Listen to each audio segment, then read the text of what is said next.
Supremacy of law can not be challenge by anyone, it's above the नेस।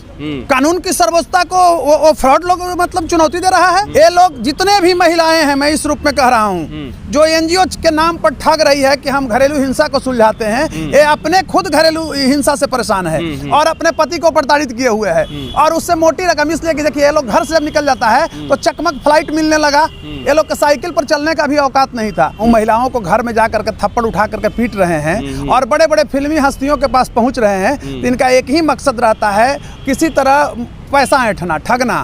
और आप समझिए ये लोग गांव में जाती है, वहाँ थाना जानता नहीं है कि ये किस संगठन से आया है। एनजीओ को फोर्स थोड़ी देना है, पुलिस थोड़ी देना है, उसमें थाना प्रभारी पर भी कार्रवाई हो जाएगा। अगर हाई कोर्ट में वो लोग आएंगे, क्रिमिनल रिट होगा। ये जनहित का मामला है। बिहार के लोग जो ऐसे प्रताड़ित हो रहे हैं, चाहे पुरुष हो या महिला, ऐसे एनजीओ से, ऐसे महिलाओं से, तो उनको यहाँ आना चाहिए PIL में और वो थाना प्रभारी पर भी कार्रवाई होगी। फोर्स उसको नहीं देना है। दूसरी चीज समझिए कहाँ पर गलती हो रही है।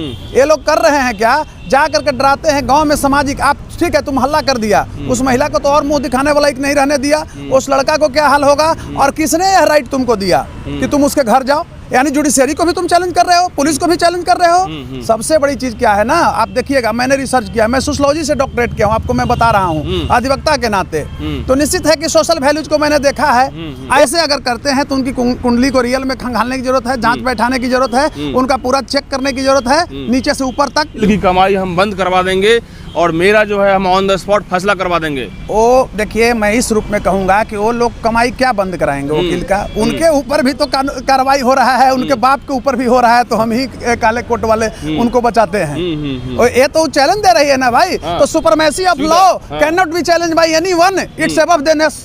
कानून की सर्वोच्चता को वो फ्रॉड लोग मतलब चुनौती दे रहा है। बिल्कुल चुनौती। This is being my loss, who will fulfil? यह जो लॉस हो रहा है हमारे सोसाइटी का, कौन फुलफिल कर रहा है? आप ये बताइए, किसी महिला को आप समाज के बीच में ला दे रहे हो, उस पर थप्पड़ तान दे रहे हो, ठग ले रहे हो पैसा, तो क्या हो रहा है बताइए? ये लोग अभी एक नया तरीका चला है, ये लोग आम जनमानस की लड़ाई कम अब लड़ रहा है। अभी सब छोटा छोटा जो भोजपुरी फिल्म मतलब ना है, छिट्टा टाइप का सब उसको धरता है। क्यों? कि वहां से पैसा मिल जाता है, उन लोग के पास पैसा तो है, तो अब वो लोग का केस ये लोग दौड़ता है समझौता कराने। दोस्तों, महिला संगठन के नाम पे फर्जीवाड़ा करने वाले कई ऐसे लोग हैं। सोशल मीडिया पे तमाम लोग कमेंट्स करते हैं कि ये लोग उगाही करते हैं, जबरदस्ती पैसा वसूल करते हैं और ये धंधा बन गया है। ऐसे में सीधे हम बात करेंगे, जाने माने अधिवक्ता हैं पटना हाई कोर्ट के कौशलेंद्र नारायण जी, इनसे जानेंगे कि क्या क्या इन लोगों पे जो है हो सकता है। हम सीधे जानेंगे। स्वागत है कौशलेंद्र जी।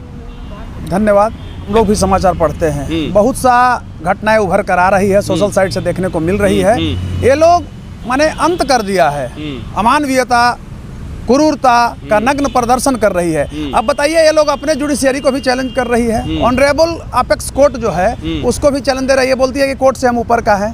सबसे पहले देखा जाए कि लोग के अपनी पारिवारिक पृष्ठभूमि सही नहीं है। जब अपनी, क्योंकि अपना घर जब नहीं बसा सकती है तो ये दूसरे को क्या कर सकती है, क्या लाभ दे सकती है? 498A की बात करें, मेंटेनेंस की बात करें, खुद ये पुरुषों को फंसा रही है। आप नहीं समझते हैं, अपने पति को शोषण कर रहे हैं। ऐसे जो एनजीओ चला रहे हैं, अब फ्लाइट से चलने लगी, ट्रेन में बढ़िया बढ़िया ट्रेन से यात्रा करने लगी, और रजिस्ट्रेशन के नाम पर ये लोग 20,000 30,000 रुपया ले लेती है।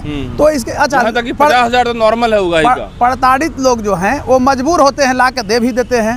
तो इसको तो चमक दमक का दुनिया मिल गया, 2-4 साथी भी मिल गए घूमने वाले। तो जिस मतलब किस हैसियत से 50,000 रुपया लेते हैं? कोई हैसियत नहीं है। ये ठग हुआ, ये प्योर ठग हुआ ऐसे एनजीओ के खिलाफ। और यदि ये 50,000 रुपये उगाही करते पकड़े जाएंगे तो क्या क्या हो सकता है? बिल्कुल, सबसे पहले तो इनको एनजीओ को रद्द होना चाहिए। रजिस्ट्रेशन डिपार्टमेंट जो बिहार सरकार का है, वहां पर कंप्लेन दर्ज कराइए, और उसके बाद इन पर अगर कार्रवाई चाहते हैं तो इनके ऊपर आप आइए जनहित में, जनहित याचिका दायर कीजिए, हाई कोर्ट में क्रिमिनल रिट दायर कीजिए। अगर पुलिस भी जाती है लोग के मदद करने, पैसा ले करके, देखिएगा 2 सिपाही पहुंच गया, अब सिपाही के गांव वाला देखता है तो बेचारा डर गया। आप ये बताइए कि ये लोग 2-1 जाति है और अगर किसी को ठगना शुरू करती है, पूरा गांव वाला यूनिटी होकर अगर बार कर दिया, सामूहिक रूप से कलेक्टिव जो है ये अटैक कर दिया, क्या होगा? ये लोग मारे जाएंगे। तो बिहार के लाइन ऑर्डर का सवाल है।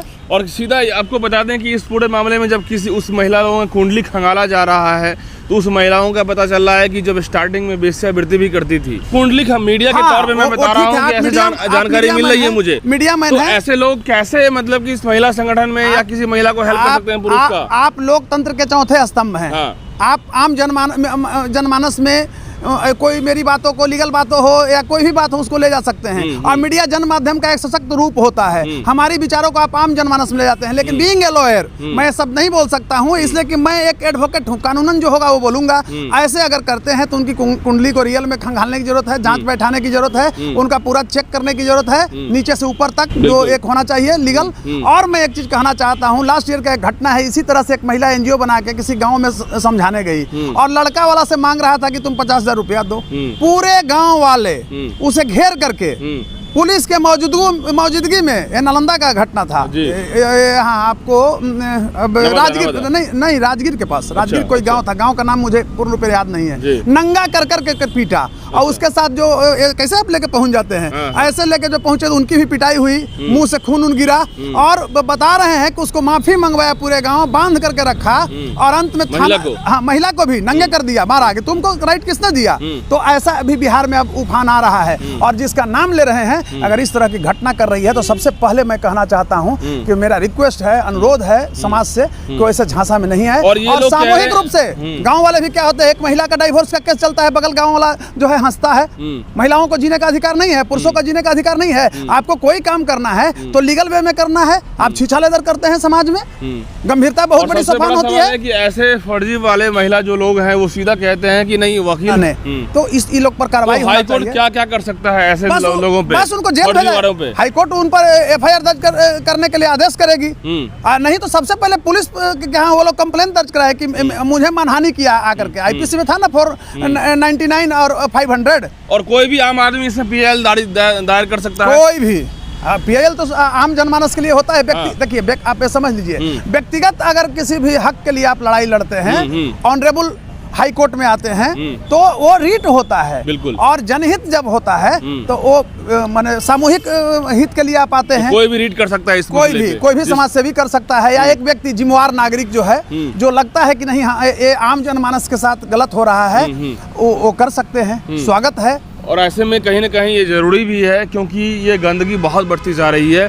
और मेरे ख्याल से सिर्फ गरीब लोग तो फंसते ही हैं, बड़े बड़े मुर्गे भी फंसाते हैं ये लोग। देखिए बात क्या है ना कि ये लोग के खाने का नहीं था, दाल भात सब्जी भी खाने की औकात नहीं थी। ये लोग प्लेन से भाग रहा है, पति को छोड़ ही दिया है सब। स्पष्ट रूप से मैं कह रहा हूँ, पति को छोड़ दिया और यहाँ बढ़िया बढ़िया लग्जरी होटल में रह रहा है, पैसे कमा रहा है। और मैं स्पष्ट रूप से कहना चाहता हूँ कि ऐसे लोगों पर, वैसे पति जो ये लोग शोषण की है और दूसरे को प्रताड़ित कर रही है गाँव गाँव जा करके, तो पति को भी आगे आना चाहिए और न्याय के लिए लड़ना चाहिए। ये लोग क्या है, कोई बोलता है कि हमको बैक सपोर्ट दे रहा है, ये लोग कोई बिल्डर से टच करता है, कोई बड़े बड़े अफसरों से टच करता है और उनके यहाँ अमानवीय मतलब दृश्य को प्रस्तुत करता है। हाँ। लेकिन उनको अच्छा लगता है। तो ये लोग लंबा फंसेंगे, इस तरह से पूरी तरह फंसेंगे। ये लोग को जेल भेजना चाहिए। बिल्कुल। लाइन ऑर्डर का मतलब सवाल है, पुलिस को इस पर तत्पर होना चाहिए। और देखिए एक चीज मैं बता रहा हूँ, हमारा समाज कलंकित होता है, इससे हमारी प्रगति रुकती है। और खासकर ये बिहार में 2-4 महिलाएं, अब बताइए जातिगत संगठन ये लोग बना रहा है, बताइए कितना शर्मनाक है भाई। महिलाओं को क्यों बांटना है, चाहे पुरुषों को क्यों बांटना है? की जाती है कि कमाई बंद करवा देंगे। वकील को टारगेट करने के लिए तो आप भगवान को भी टारगेट कर रहे हो, वो मुद्दा नहीं है। विसंगतियां हैं, उस पर चर्चा होनी चाहिए। वकील को तो उनके दादाजी भी रखे होंगे, मुकदमा अगर होगा तो, और उनके आने वाला पीढ़ियां भी रखेगी। इसको कोई ये कर सकता है? आज जेल में गए होंगे चाहे जाने वाले जो लोग हैं, उनसे पूछिए कि कैसे वकील साहब के सामने नाक रगड़ते हैं। तो हाँ, काम निकल गया तब भले सरसराएंगे, नहीं जब चल जाते हैं। देखिए आप एक चीज समझिए, हवालात, हवालात का अर्थ जानते हैं क्या होता है? जो लात से नहीं सुनता है, लात क्या है, पुलिस 2 थप्पड़ मार के छोड़ दिया। हवालात उसको कहते हैं जो लात से नहीं सुनता है, तो उसके लिए वही है कटघरा। समझ रहे हैं? तो उससे किसको डर नहीं होता है। वहाँ का हवा और वहाँ का लात दोनों जो है खतरनाक। इसलिए तो मैं कहा कि लात से जिसको नहीं सुनता है उसके लिए हवालात की व्यवस्था है। तो कहीं से ये अच्छा नहीं है, कहीं से गुड इंडिकेशन नहीं है। और ऐसे फर्जी NGO वाले पर कार्रवाई होनी चाहिए। बिल्कुल। तो दोस्तों, ये फर्जी NGO में काम करने वाली जो महिला लोग हैं उन पे बहुत जल्द कार्रवाई होगी, क्योंकि हवालात का जो है हवा भी बहुत खतरनाक होता है और वहाँ का लात भी बहुत खतरनाक होता है। तो ऐसे महिलाएं सावधान हो जाइए, या फिर जो पुरुष को फंसा रहे हैं या पुरुष जो इस तरीके से इसमें फंस रहे हैं वो भी आगे आए, सामने आए। चूँकि महिला पुरुष दोनों के लिए ये देश है और किसी की कोई भी प्रताड़ित होता है तो वो सामने आना बहुत ज़रूरी है। दोस्तों, आप मुझे कमेंट में लिख के बताइएगा इस पूरे मामले पे क्या सोचते हैं। बहुत बहुत धन्यवाद।